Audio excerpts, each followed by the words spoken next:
Hello friends, how are you all? I hope you all are fine. Welcome to YouTube channel English literature. हम जो course discuss करें that is mastering the history of English literature. Lecture 5 class 5 है आज हमारी चल रही. हम लोग पहले 4 क्लासेस डिस्कस कर चुके हुए हैं. तो हम आज बात करेंगे kingship during Anglo Norman period, relationship among the kings और significant historical events Anglo Norman period के अंदर. क्योंकि हमें पता है हम लोग मिडिल इंग्लिश पीरियड को डिस्कस कर रहे हैं और इसमें 3 पीरियड्स आ रहे थे जिसको सब पीरियड्स कहा गया था कि उसमें एंग्लो नॉर्मन है, एज ऑफ चौसर है, 15th सेंचुरी है. वन बाय वन सबको डिस्कस करेंगे. स्टार्ट हम लोग एंग्लो नॉर्मन पीरियड से ले रहे हैं. तो एंग्लो नॉर्मन पीरियड का मैंने टाइम स्पेंड बताया था कि 1066 से लेके 1350 तक चल रहा है. ठीक है, 1350 तक. फिर इसके बाद एज ऑफ चौसर शुरू हो जाती है. डिफरेंट बुक्स में आपको डिफरेंट कॉन्टेक्स्ट नजर आएंगे. जैसे कि अगर हम लोग B.R. मलिक की बात करें तो उसमें 1330 के राउंड अबाउट, 1330 के राउंड अबाउट जो है चौसर आ जाता है हमारे पास. और इस तरह से हम लोग अगर NABC बुक की बात करें वहां पे 40 के राउंड अबाउट हमारे पास डिफरेंट बुक्स में डिफरेंट डेट्स मिलेंगी. तो मोस्ट एक्सेप्टेबल डेट है वो ये मैंने यहाँ पे स्क्रीन पे कोट की हुई है. ठीक है, क्योंकि क्लैश है डेट्स में. एनी हाउ 1066 से लेके 1350 तक की जो ड्यूरेशन है उसमें जो हमने देखा कि काफी ज्यादा कल्चरल चेंजेस आए, पॉलिटिकल चेंजेस आए, लिटरेरी डेवलपमेंट्स आई. कैसे आई? क्योंकि अब एंग्लो सैक्सन से एंग्लो नॉर्मन की तरफ आ गए थे हम. यहाँ पे नॉर्मन और फ्रेंच थे क्योंकि नॉर्मन की लैंग्वेज फ्रेंच चल रही थी, एंग्लो सैक्सन की ओल्ड इंग्लिश थी. इन दोनों की अमलगमेशन करके, दोनों को मिलाकर हमारे पास जो लैंग्वेज आई वो मॉडिफाइड वर्जन आ गया इंग्लिश लैंग्वेज का. ऐसा ही हुआ. इसी तरह से कल्चर्स लोगों के आपस में एसिमिलेशन होना शुरू हो गई. कुछ एंग्लो सैक्सन का एंग्लो नॉर्मन ने अडॉप्ट किया, कुछ नॉर्मन का एंग्लो सैक्सन ने अडॉप्ट किया. और इस टाइम पे जो लैंग्वेज थी वो ऑफिशियल फ्रेंच लैंग्वेज चल रही थी. अब एरा के अंदर मोनार्की चल रही थी. तो वन बाय वन कौन मोनार्क थे, कौन बादशाह थे, उनको डिस्कस करते हैं. पहले विलियम द कनकरर जो कि 1066 से लेके 1087 तक रहे हैं.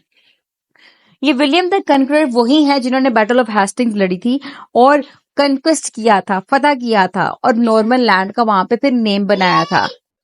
और इनके टाइम पे अगर हम लोग बात करें लिटरेरी इम्पैक्ट की, तो इन्होंने जो फ्रेंच लैंग्वेज है उसको कोर्ट में भी इंट्रोड्यूस करवाया था. एंग्लो नॉर्मन फ्रेंच लैंग्वेज उनको कोर्ट में भी इंट्रोड्यूस कराया था और ये कोर्ट की उस टाइम पे ऑफिशियल लैंग्वेज थी. एडमिनिस्ट्रेशन में भी इन्होंने इंट्रोड्यूस करवाया था. देन एंग्लो सैक्सन इंग्लिश जो है वो इसके अंदर सब प्लांटेड होने लग पड़ी थी, मतलब उसको रिप्लेस किया जाने लग पड़ा था. उसकी रिप्लेसमेंट में एंग्लो जो फ्रेंच लैंग्वेज है वो बोली जाने लग पड़ी थी. ठीक है, तो हमारे पास देन आते हैं विलियम सेकंड जिनको विलियम रिफिस कहा जाता है. 1087 से 1100 का ड्यूरेशन है इनका. इन्होंने अपने फादर को सक्सीड किया विलियम वन को, यानी कि वो उनके फादर थे विलियम द कनकरर. ठीक है, और इन्होंने यहाँ पे अपना अथॉरिटेरियन रूल जो है उसको कायम किया था. ठीक है, और इनका इम्पैक्ट बात किया जाए तो जो नॉर्मन इन्फ्लुएंस है इंग्लिश कल्चर के ऊपर, लैंग्वेज के ऊपर, वो कंटिन्यूड रहा था. Though not much direct contribution to literature, कोई इतना डायरेक्ट लिटरेचर के अंदर कंट्रीब्यूशन नहीं रहा. देन हेनरी वन है 1100 से 1135 तक.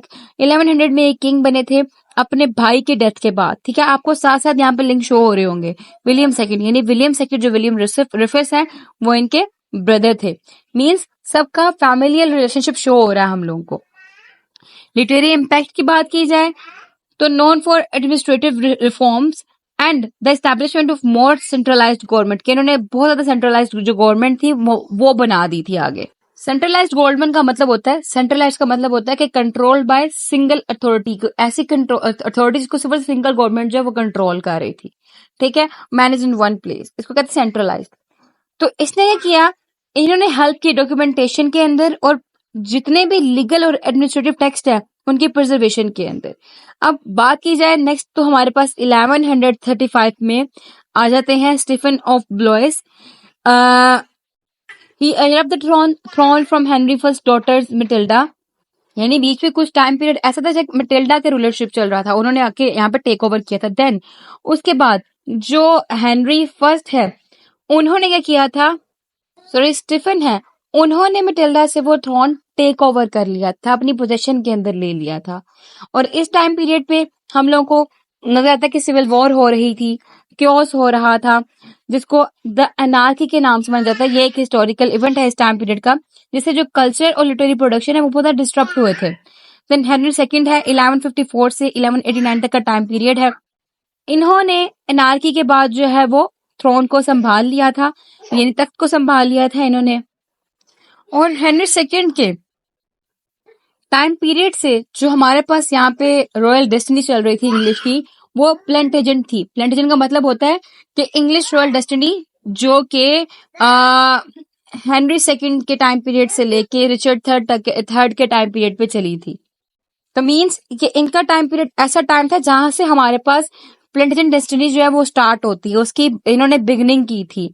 The court became a cultural hub fostering literature, including the works of chronicles like Wace and Geoffrey of Monmouth. फिर उसके बाद हमारे पास हिस्टोरिया रिजम ब्रिटनाई, ये एक वर्क आया था जो कि एक सिग्निफिकेंट पॉपुलराइजिंग थी किंग ऑर्थर की। ठीक, फिर हमारे पास हेनरी के बाद आता है रिचर्ड द लायन हार्ट। 1189 से 1199 तक का ड्यूरेशन है इनका। इन्होंने क्रूसेड में भी पार्टिसिपेट किया था। ठीक है, अपनी इन्वॉल्वमेंट इनकी क्रूसेड के अंदर जो थी उसकी वजह से फेमस है। अब क्रूसेड क्या है? बेसिकली क्रूसेड्स अ सीरीज थी रिलीजियस वॉर्स की, ठीक है, जो कि क्रिश्चियन लैटिन चर्च ने इनिशिएट की थी मिडीवियल पीरियड में। 1095 से 1291 तक ये इवेंट, ये ड्यूरेशन चला था इस सीरीज का, इस वॉर का। ठीक है, तो काइंड ऑफ एक वॉर थी ये, तो इसमें इन्होंने पार्टिसिपेट किया था। और लिटरेरी इम्पैक्ट इसके टाइम पीरियड में क्या है कि जो पैट्रोनेज थी वो कंटिन्यूड रही थी। ठीक है, और मोस्टली इन्होंने जो टाइम था, दो much of his time was spent outside England, his absence and The ensuing financial strains on the kingdom are reflected in the period's literature, कि जो इनकी एब्सेंस थी वो उस टाइम पीरियड की लिटरेचर के अंदर हम लोग को रिफ्लेक्ट होती है। फिर जॉन, जिनका फुल नेम है जॉन द लैकलैंड, 1199 में ये किंग बने थे रिचर्ड फर्स्ट की डेथ के बाद। और इनका टाइम पीरियड बहुत ही ज्यादा अजीबोगरीब रहा था, यानी कि बुरा रहा था। डिसऑर्डर काफी आ गए थे इसके अंदर, जैसे कि लॉस ऑफ फ्रेंच टेरिटरीज और साइनिंग ऑफ मैग्ना कार्टा। और इसके बाद यहाँ पे डॉक्यूमेंट की बात की जाए तो वो foundational text in English law, उसकी अपनी लास्टिंग हिस्टोरिकल और लिटरेरी सिग्निफिकेंस रही थी इस टाइम पीरियड में। देन हमारे पास आए हैं हेनरी थर्ड, जो कि 1216 से 1272 तक रहे। ये किंग जॉन की रिप्लेसमेंट में आए थे। और इनकी रेन के अंदर हम देखते हैं जो नॉर्मन फ्रेंच इन्फ्लुएंस था वो कंटिन्यू रहा, और आहिस्ता आहिस्ता इस टाइम पीरियड पे इंग्लिश की इमर्जेंस होना शुरू हुई एज अ लिटरेरी लैंग्वेज। और फेमस वर्क एनक्रेविस से, ठीक है, जिसको एनक्रेवाइस भी कहा जाता है, ये एनक्रेविस की गाइड है उनके लिए, वो भी इस टाइम पीरियड पे लिखी गई थी। एडवर्ड फर्स्ट 1272 से 1307 का टाइम पीरियड है। ये हेनरी थर्ड की डेथ के बाद किंग बने थे। और इनके टाइम पीरियड में जो लिटरेरी इम्पैक्ट है उसकी बात की जाए तो इन्होंने जो लीगल रिफॉर्म है और मिलिट्री कैंपेन है उसके लिए काम किया, उसको कंटिन्यू किया अपने टाइम पीरियड में, उनकी रिफॉर्मेशन के लिए काम किया। इनके टाइम पीरियड के अंदर लीगल डॉक्यूमेंट्स की प्रोडक्शन हुई थी फ्रेंच में, लैटिन में, इंग्लिश में। और इसके साथ साथ इन्होंने जो इंग्लिश प्रोज है उसके एवोल्यूशन के लिए भी काम किया था इस टाइम पीरियड में। और मीन्स टू से दैट इनके टाइम पीरियड में इंग्लिश जो प्रोज है उसके एवोल्यूशन के ऊपर काम किया गया था। फिर एडवर्ड सेकंड 1307 से 1327 का टाइम पीरियड है। ये एडवर्ड फर्स्ट के बेटे थे। अब 1307 में ये किंग बन गए। और इनके टाइम पीरियड में हम लोगों को इंटरनल स्ट्राइफ नजर आती है, डिससेटिस्फेक्शन नजर आती है नोबिलिटी के दरमियान में, जो उसमें कंटेम्परेरी क्रॉनिकल्स और राइटिंग्स लिखी जा रही थी उनमें भी हम लोगों को दिखाई देता है, सब कुछ रिफ्लेक्ट होता है। एडवर्ड थर्ड ये आए, फोर्सफुली एडवर्ड सेकंड को अब्डिक्ट कर दिया गया था।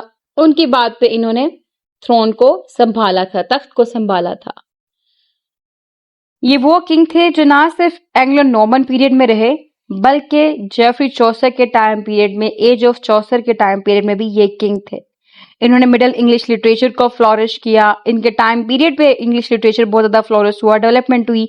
इवन के चौसर ने और दूसरे कुछ ऑथर्स थे, उन्होंने इंग्लिश लैंग्वेज के डेवलपमेंट के ऊपर काम किया। जो और उनके राइटिंग के अंदर हम लोग को जो इनके टाइम पीरियड है उसका कल्चर, उसके इवेंट्स, इन सब का इन्फ्लुएंस जो है वो नजर आता है। ठीक है, तो this period was characterized by the gradual shift from Old English to Middle English, influenced by the Norman aristocracy, language and culture. The blending of Anglo-Saxon and Norman elements laid the foundation for the rich literary tradition that followed. अब इन Kings के relationships की बात की जाए तो William the कनकरर ये first Norman king थे England के. इन्होंने नॉर्मन डिस्टिनी को एस्टैब्लिश किया था इंग्लैंड के अंदर. फिर विलियम रिफ्यूज को कहते हैं, ये सन थे विलियम फर्स्ट के, उनके बेटे थे, अपने फादर को सक्सीड किया. फिर इनके जो एल्डर ब्रदर थे रॉबर्ट कर्थोस, उन्होंने डचे ऑफ नॉर्मैंडी को अपने इनहेरिटेंस में ले लिया था, जिस बेस पे इन दोनों के दरमियान टेंशन चली थी. एनी हाउ सेपरेट टॉपिक है. अभी हम बात करते हैं रिलेशनशिप्स की. हेनरी फर्स्ट है, ये यंग ब्रदर थे विलियम सेकंड के, और ये विलियम सेकंड के डेथ के बाद खुद यहाँ पे किंग बन गए थे, क्योंकि विलियम सेकंड का कोई भी वारिस नहीं था. ठीक है, उनकी औलाद में से कोई नहीं था, तो इसलिए फिर उनके भाई ने आके जो ये लैंड है उसको संभाला था. फिर स्टीफन ऑफ ब्लॉयस, ये नेफ्यू थे हेनरी फर्स्ट के. Through his mother Adela of Normandy, who was a daughter of William I, he seized the throne despite Henry I's efforts to have his daughter Matilda succeed him. उसके बाद Henry second है हमारे पास, जो कि Henry first के grandson थे. And then हमारे पास रिचर्ड फर्स्ट है, ये हेनरी सेकंड के बेटे थे. फिर जॉन है, ये यंगर ब्रदर थे रिचर्ड वन के. फिर हेनरी थर्ड है, सन थे ये जॉन के. फिर एडवर्ड फर्स्ट है, ये हेनरी थर्ड के बेटे थे. एडवर्ड सेकंड, ये एडवर्ड फर्स्ट के बेटे थे. एडवर्ड थर्ड, ये एडवर्ड सेकंड के बेटे थे.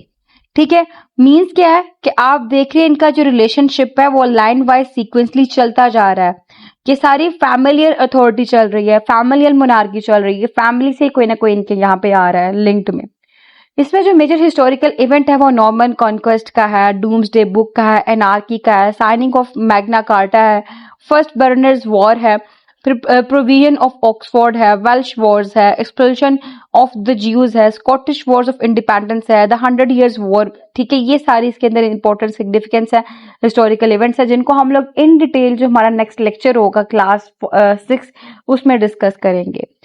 तो यहाँ पे हमारे लेक्चर को हम एंड करते हैं. वीडियो पसंद आई, वीडियो को लाइक भी करिएगा, कमेंट में अपने ओपिनियन लाजमी शेयर करिएगा. लाइव क्लास हमारी इंशाल्लाह ताला आज 4:30 o'clock होगी, तो वीडियो देख ले, क्वेश्चंस अपने इकट्ठे कर ले, और जो क्वेश्चन हो वो मुझसे उसमें पूछ लीजिएगा. Stay tune with us, take care.